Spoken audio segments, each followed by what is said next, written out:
संयुक्त रूप से मगरमच्छ के मुख तथा जंगली सुअर के शरीर को दर्शाया गया है। मेघवाल ने स्वयं अपनी इच्छा से यहाँ बलि दी थी। हवेली देख लो कितनी, ये हैं पुराने भाले जो युद्धों में काम आते थे और आज भी यहाँ मौजूद है। यहाँ तक गढ़ के ऊपर घूमता चील नजर आ जाएगा। हम भी मेवाड़ी है, हम भी बता देंगे। चिता जलने के बाद की राख है, उसमें बाटी जो होती है वो सेक रहे हैं, ये चित्र बताता है। मेहरानगढ़ फोर्ट जोधपुर में स्थित, जिसकी नींव स्वयं मां करणी ने रखी थी। राठौड़ वंश की कुलदेवी माता करणी और राव जोधा जो उनके परम भक्त थे, उन्होंने मिलकर मेहरानगढ़ दुर्ग की नींव रखी थी, जिसमें एक मेघवाल ने स्वयं अपनी इच्छा से इसमें बलि भी दी थी, जिसे दीवार में जिंदा चुनवाया गया था। उसके बाद इस गढ़ का जो है निर्माण हुआ। आज ये गढ़ अपने एक अलग ही झलक, अपनी एक मजबूती के साथ खड़ा है। इसका निर्माण 1459 में राठौड़ वंश के शासक राव जोधा ने अपनी राजधानी मंडोर से सुरक्षित स्थान पर स्थानांतरित करने के लिए किया गया था। राव जोधा अपनी राजधानी स्थापित करने के लिए जब कोई अच्छा स्थान ढूंढ रहे थे, तब वो ढूंढते ढूंढते इस पहाड़ी के पास आए। तब यहाँ एक संत निवास करते थे जो कि अपनी कुटिया में रहते थे। तो राव जोधा ने उन्हें कहा, उन संत से, कि यहाँ मैं अपनी राजधानी स्थापित करना चाहता हूँ। तब संत ने कहा कि तुम किसी का घर उजाड़ कर अपनी राजधानी स्थापित कैसे कर सकते हो।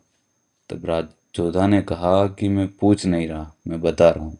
तो राजा का आदेश तो मानना पड़ता है। तो संत तो वहाँ से चले गए, मगर जाते जाते वो श्राप दे के चले गए कि तुम इसका निर्माण तो कर लोगे, मगर ये मेरा श्राप है कि तुम जब तक शासक करोगे, जब तक तुम्हारा राज रहेगा, तब तक कोई भी राजा अपने पोते का मुंह नहीं देख पाएगा और इस किले में कभी पानी की पूर्ति नहीं हो पाएगी।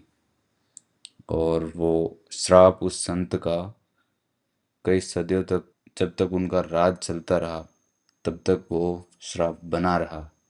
उसी तरह कोई भी राजा अपने पोते का मुंह नहीं देख पाया और इस किले में लंबे समय तक पानी की पूर्ति नहीं हो पाती थी।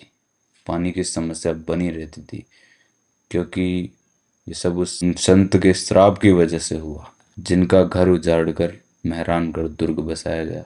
और उसी श्राप को दूर करने के लिए वहाँ के राजा राम मेघवाल ने अपनी स्वेच्छा से बलिदान दिया था, जिसे राव जोधा जी ने इस किले की नींव में दफनाया गया था। उनके वंशजों को आज भी सम्मान प्राप्त है और इस तरह मेहरानगढ़ की नींव रखी गई। तो आइए हम आपको दिखाते हैं कि वो गढ़ आज भी उसी मजबूती के साथ खड़ा है। वो अंदर से कैसा है, उसमें आज क्या क्या है। वैसे तो यह गढ़ सरकार में नहीं, बल्कि वर्तमान के राजा गज सिंह जी के पास है, जो उनकी निजी संपत्ति है। तो हम आपको बताते हैं कि उस गढ़ की झलक कैसी है। बने रहिएगा एंड पूरा वीडियो लास्ट तक ज़रूर देखें। जय माता जी रिसा खमा गणी। तो आज स्वागत है हमारे इस वीडियो में, जिसमें हम जोधपुर के राव जोधा द्वारा बनवाया गया माँ करणी के आशीर्वाद से मेहरानगढ़ दुर्ग के दर्शन कराते हैं। तो आइए हमारे साथ, हम दिखाते हैं मेहरानगढ़ की कुछ अच्छी और प्यारी झलक इतिहास के साथ। वहाँ जो है तोप रखी हुई है और अब हम जाते हैं ऊपर। यहाँ से दरवाजा देखो, शानदार है। यहाँ भी गणेश जी विराजमान है।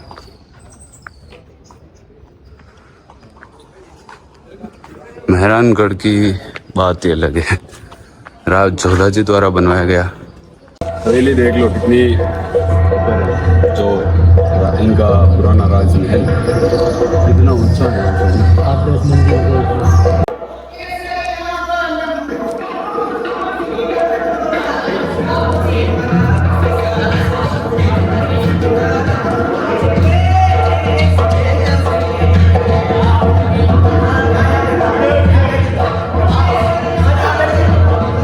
यहाँ से अंदर आने का है।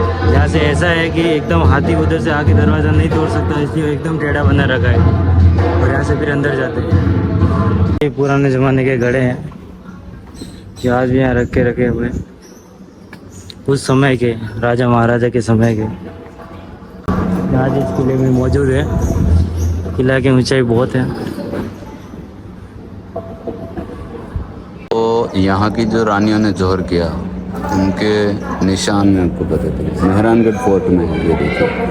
जब रानियाँ जोहर करती थी तो हाथ कुमकुम के लगाती थी दोनों दरवाजे के, फिर उसके बाद करती थी। उसके निशान स्वरूप बताया है यहाँ पे कि इस तरह होता था जोहर पे।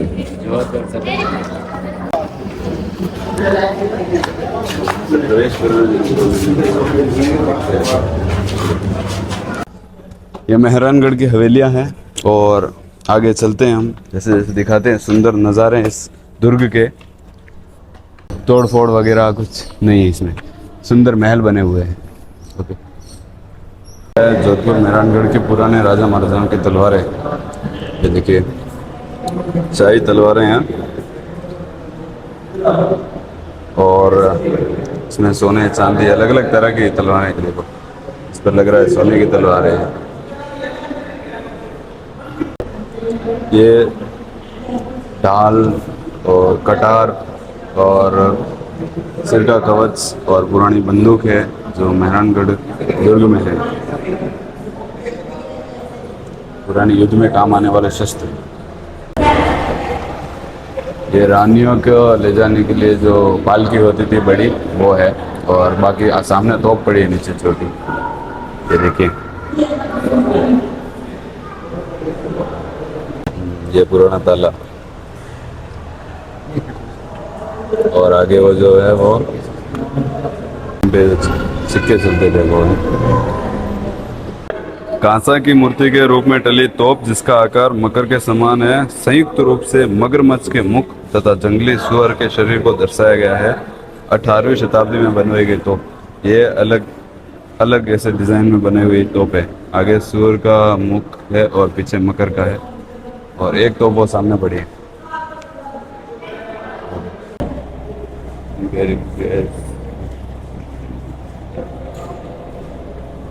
घोड़ा, ये देखो ऐसा लग रहा है सेम टू सेम पुराना, सेम टू सेम। एक बार बाहर से आए तो हमें लगा कि असली घोड़ा खड़ा कर दिया।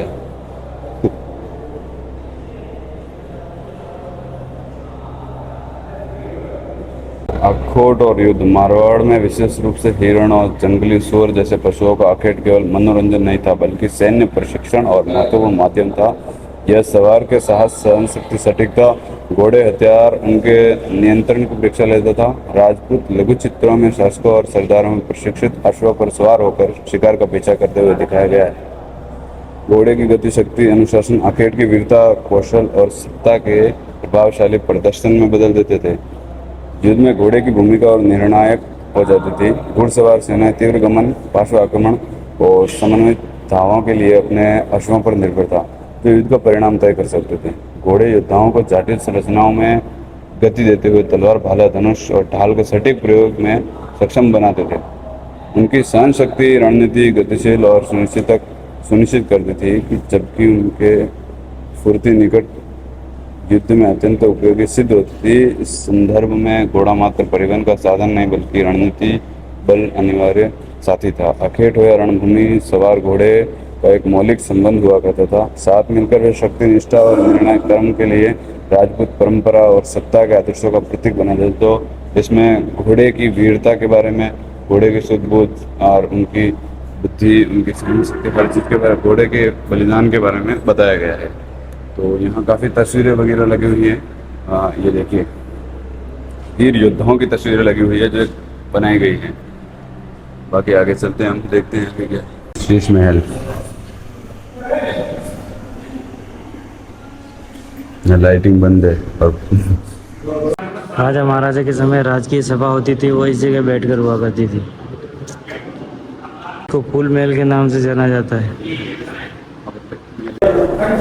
ये हैं पुराने भाले जो युद्धों में काम आते थे और आज भी यहाँ मौजूद है।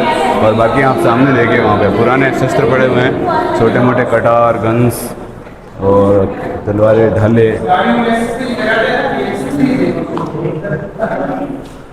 और यहाँ पे भी हैं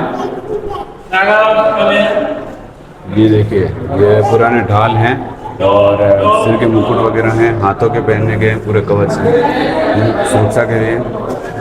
ऐसा लग रहा है इन पर सोने की नक्काशी की है। हो सकता है कोई कलर पेंट हो सकता है। लग तो रहा है कि राजशाही है, राजाओं के हैं तो सोने के होंगे। और इधर देखते हैं तलवारें हैं अलग अलग तरह की। ये इतनी छोटी और भारी तलवार है, ये पतली है उससे थोड़ी, और ये थोड़ी डिज़ाइन में लग रही है अलग, जिनसे दोनों तरफ ऐसे बाहर हो जाए, पकड़ में आ जाए। ये दोनों दो धारी तलवार है।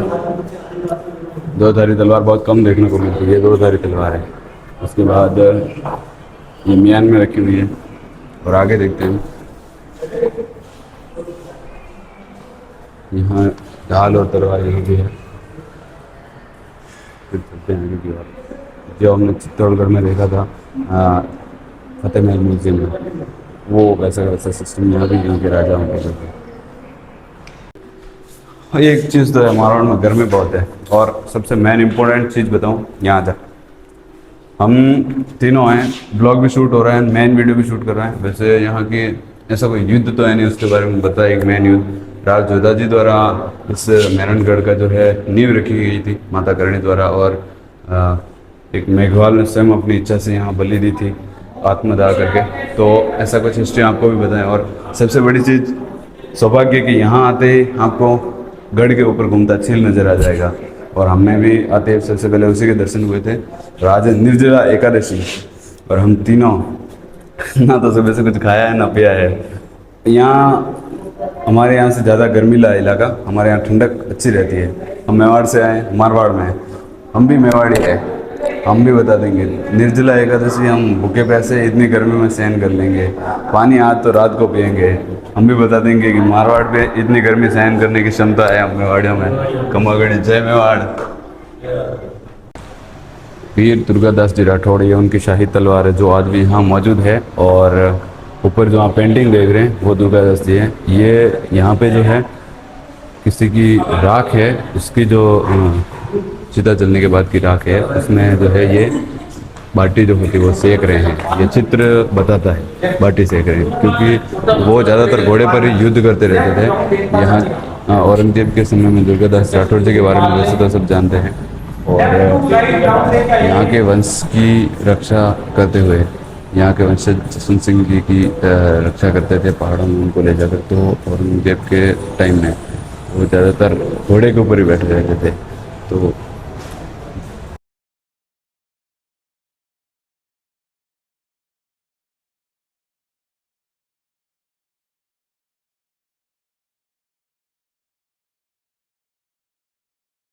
ये देखो, ये पड़ी है यहाँ तोपें उस समय की, आज भी मौजूद है इस किले पर। इस किले की रक्षा के लिए बहुत महत्वपूर्ण हुआ करती थी। ये देखो वहाँ तक पड़ी है, कोई एक दो तोप नहीं है, बहुत सारी तोपें। चामुंडा माता जी विराजमान है, जिनके लिए कहा गया है कि गढ़ जोधाने ऊपर बैठी पंख बसार, अम्बा थारो आसरो मत तो ही जहर कार। तो माँ चामुंडा जोधपुर की रक्षा कर रही है, पूरे मारवाड़ की रक्षा कर रही है। तो उसके दर्शन हम करके आ गए हैं माता जी के, और यहाँ विराजमान हैं। और यहाँ ऊपर चील भी उड़ रहे हैं। और अभी यहाँ पानी का जो है तालाब बना हुआ है, लेकिन सूखा हुआ, उसमें तो पानी नहीं है। ऊपर कैमरा फोटो बंद है, तो हम दर्शन करके आए तो वापस रिटर्न चल रहे हैं। तो इस तरह जोधपुर की यात्रा लगभग तो हो गई है, देखते हैं आगे। तो अब चलते हैं वापस, मिलते हैं अगले व्लॉग में। गणे कमा। तो इस तरह हमारा जोधपुर का सफ़र है तो समाप्त होता है। अगले किसी इतिहास के वीडियो के साथ ऐतिहासिक ऐसे गढ़ किलों के दर्शन करने के लिए हमारे चैनल को सब्सक्राइब जरूर करें। मिलते हैं अगले वीडियो में।